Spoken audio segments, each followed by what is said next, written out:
Alright, so now in the second video on this Honda, we got these two shafts all prepped to be welded together. See, it's all cleaned up. Then there's somewhat of a bevel, so you can get welds in there. I'm gonna have my dad weld this. It's a lot better than I am.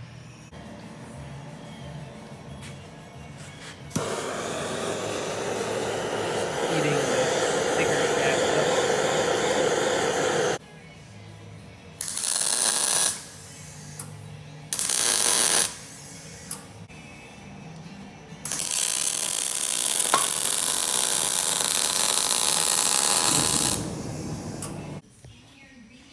Okay, so both of these are all welded up. So now, once these are on, or at least once this side's on, I gotta measure the angle coming out and then match it over here because it's kind of adjustable. So then I will put the pillow block on and try and weld up a mount for it. Alright, I wish this could be a little bit straighter, but it really isn't that bad. I think it'll be fine. So let's measure the angle on this guy. Oh, come on. There you go. 6.7, so let's spin it a little bit and then see.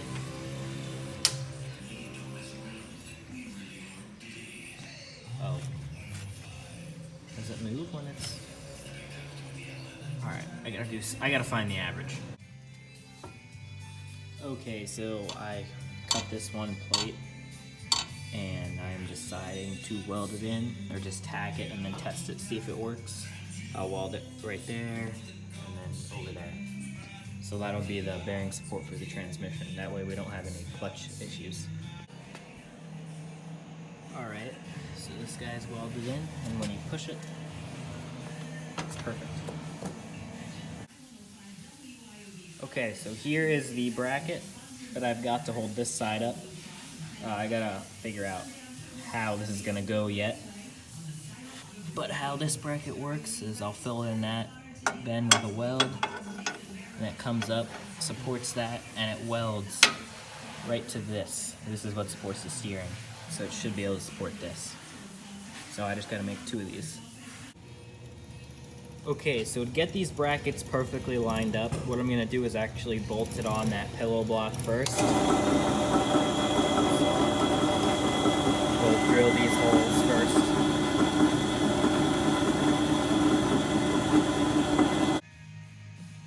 Alright, so right now, these two shafts are supposedly both at 5.5 degrees of an angle. So now what I gotta do is mount these right on the steering shaft. The left to right isn't a huge deal because the chain length will kind of figure that out, or the chain length can make up for that. So these two shafts are as aligned as they're gonna get. So now I can weld my bracket onto that steering mount.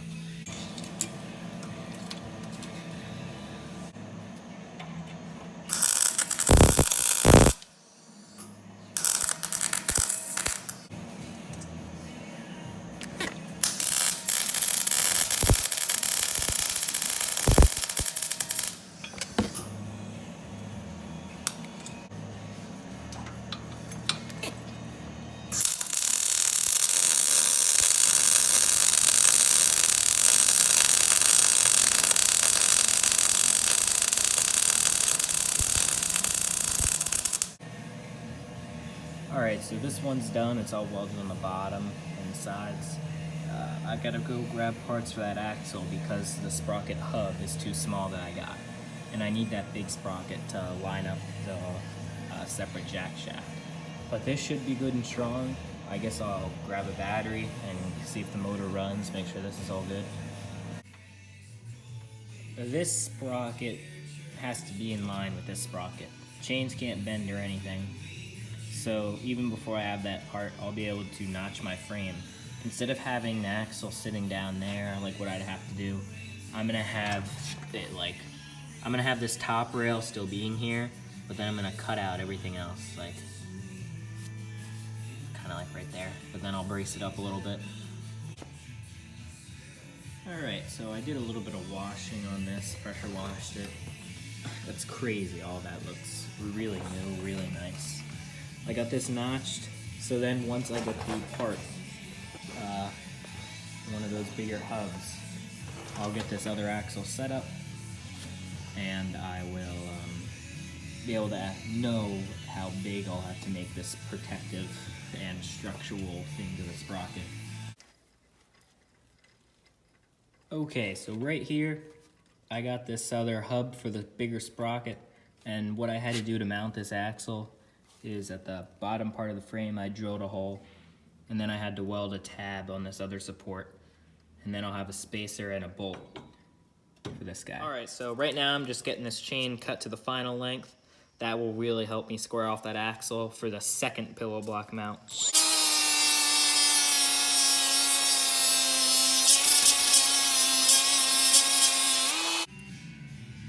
Alright, these 3 sprockets are all welded on the inside, that way there's no interference with the chain. And right now I'm going to mount this other pillow block. Probably like the same spot on the frame. If that makes any sense, like right there. Alright, so this chain's pretty loose, and I don't really have enough adjustment down here to move the axle anymore. So I will probably have to have like some sort of idler, but this one's fine. That's pretty good.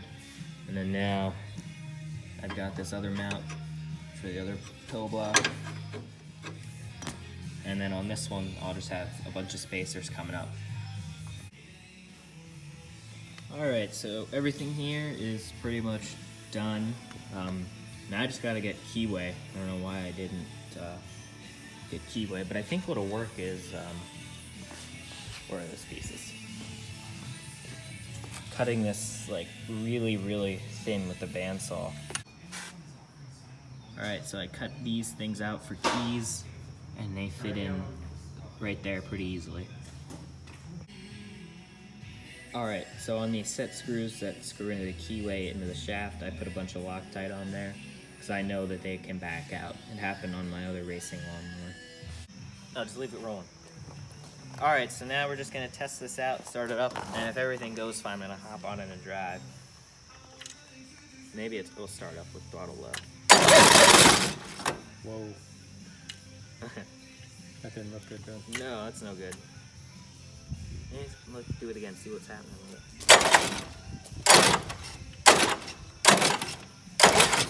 I can show you one thing that's happening. Yeah? This is flexing in pretty bad. Oh, really? Go ahead. Oh my. Yeah, that's what you're saying. That got a lot looser too. You could try starting it, let's just see. Yeah, maybe. Shut it off right away.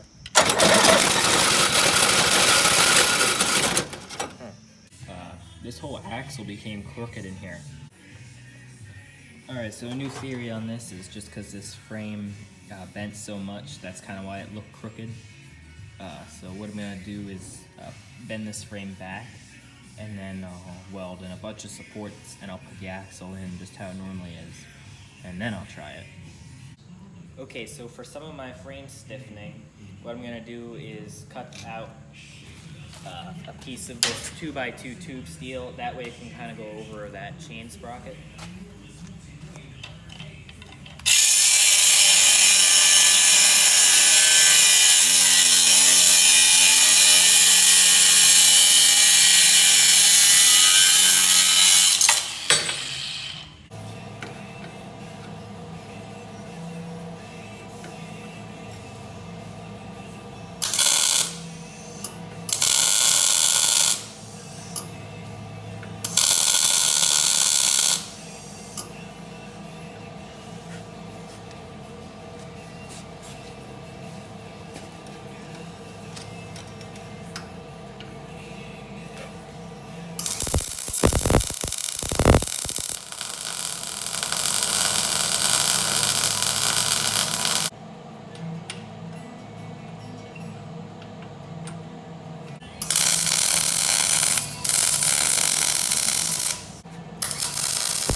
Alright, so this right here isn't flexing anymore, but one thing that really stands out to me is this bracket right here that I made.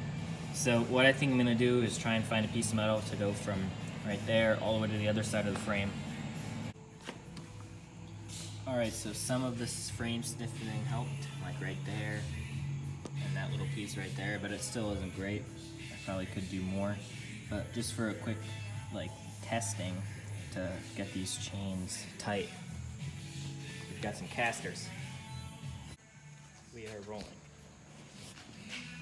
Alright, so we're just gonna start this up, see how it goes. If nothing falls off like last time, I'm gonna hop on it and move.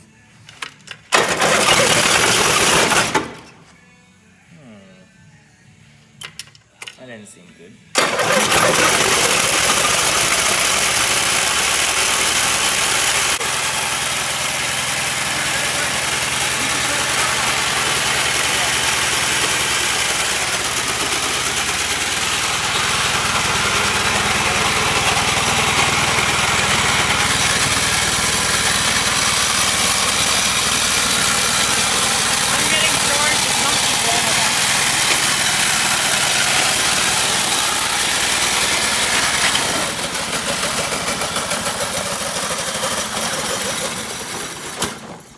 The brake cable's hanging back here too.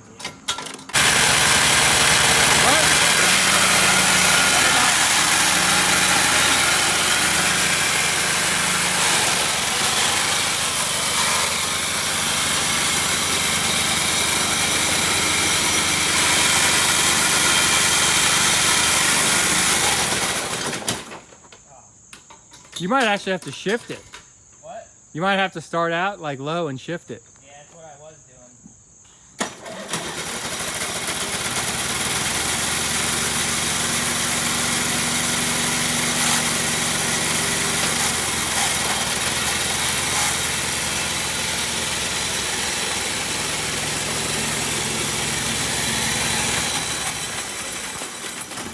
Now that died for no reason there. Yeah. Chain just got looser and looser. Alright, so that's it for this video. Clearly this thing needs some work, but it does actually move and function, and at idle it goes as fast as it did at full speed back when it was moving, maybe a little faster.